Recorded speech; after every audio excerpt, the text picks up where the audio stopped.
Our last speaker is Jessica Caldera. She's a sixth-generation Missourian. She spent 10 years as a special victims prosecutor and appellate attorney for the state and has been a criminal defense attorney for 4+ years. She's also a mother, has a highly decorated Army National Guard spouse who was deployed into the Middle East for 2022. She is proudly pro-democracy. Okay, good morning, Columbia. So a few months ago, I was standing in a Missouri courtroom. A man at the defense table sat next to me, and the government had accused him of doing something terrible. People sometimes ask me how I do that work, and my answer is simple. Because our Constitution applies to all of us. It is not only for the innocent, and our constitutional rights belong to us all.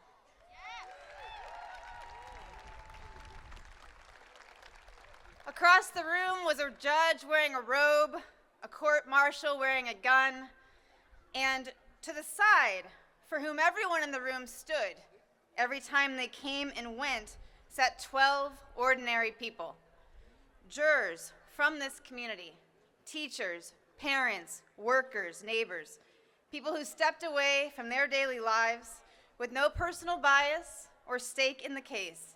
And for hours, they listened to the evidence. They deliberated, they argued, they questioned. And when they got back into the courtroom, they delivered a verdict. Because the verdict in the United States of America belongs to and comes from the people.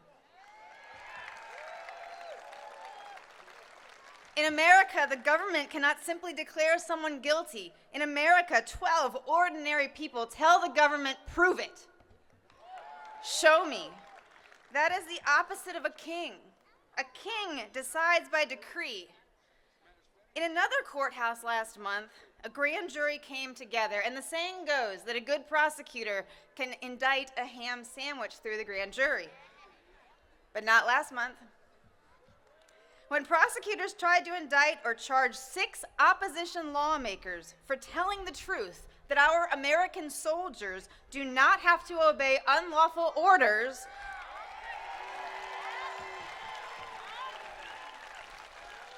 the grand jury said no.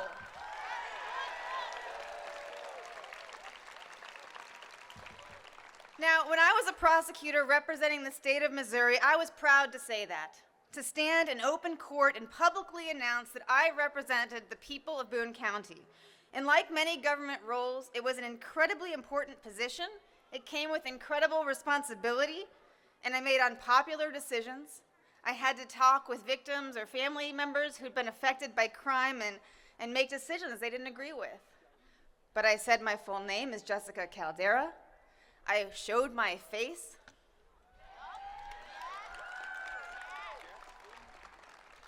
And when our public servants' work is so unpopular, they have to hide their faces. Something has gone terribly wrong.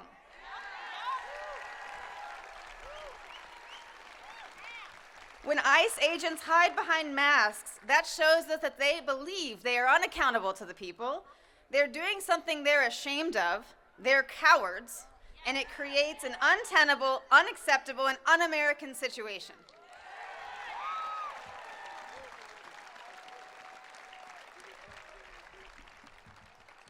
In 1776, nearly 250 years ago, we signed the Declaration of Independence, and among the reasons we said that the king had obstructed the administration of justice, had made judges dependent on his will alone.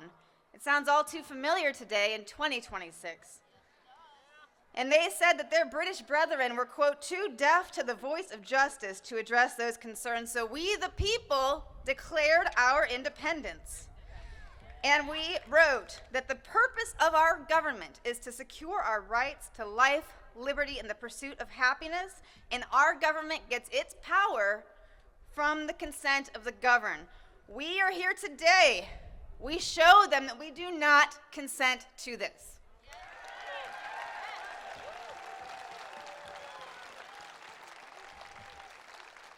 We will get through this.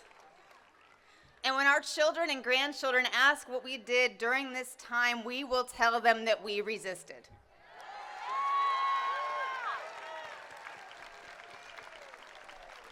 I started today with the example of a criminal jury trial because it is a cornerstone of our democracy.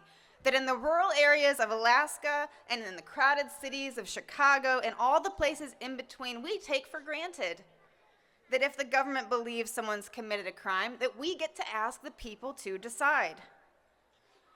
We collectively believe in the United States of America that a crime against one of us is a crime against all of us.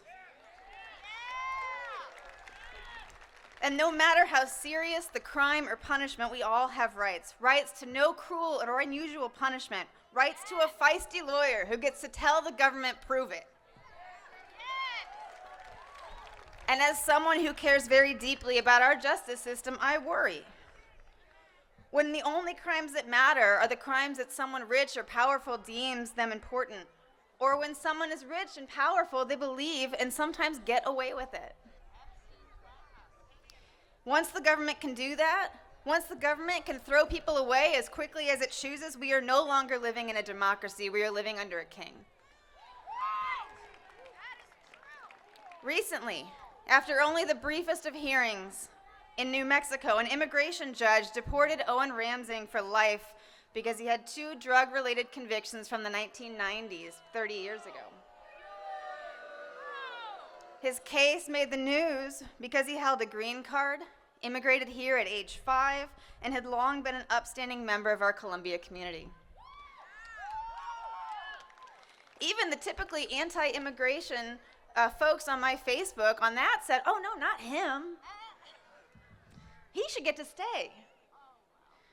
But once the government draws a line, once the government puts some people in a bad bucket and some people in a good bucket, there is no time or resources for nuance.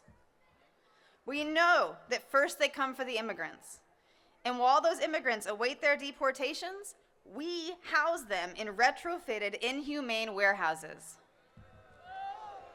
Without any of the federal protections that I discussed earlier, in spite of federal judges' rulings. In preparation for today, I searched the Columbia Missourian's website for Owen's story because I wanted to get my facts right, because I think those matter. My search for local immigrant deported turned up 113 results. The first one was from the Kansas City Star, and the second was from the Iowa City Press-Citizen. Not exactly what I was looking for. History shows us that next they come for the journalists.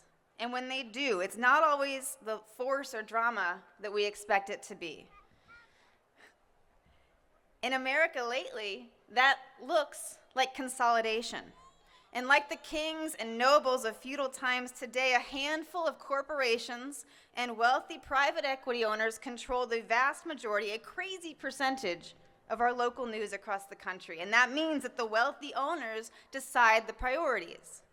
Newsrooms close, reporters disappear, local stories go uncovered, stories about the powerful go uncovered.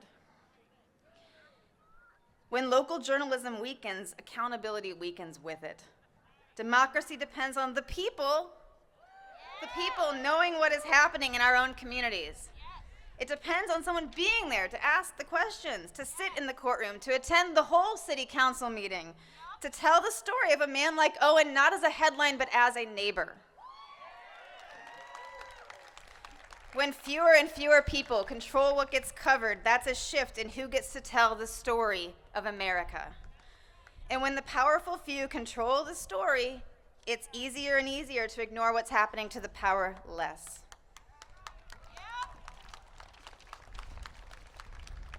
Maya Angelou said, "Equal rights, fair play, and justice are like air. We all have it, or none of us have it." I will tell you what gives me hope. It is you, all of you. It's the people who pay attention, who show up, who document what they see so that the truth will not be ignored. Like the jury in the beginning, we show up. We listen. We speak the truth.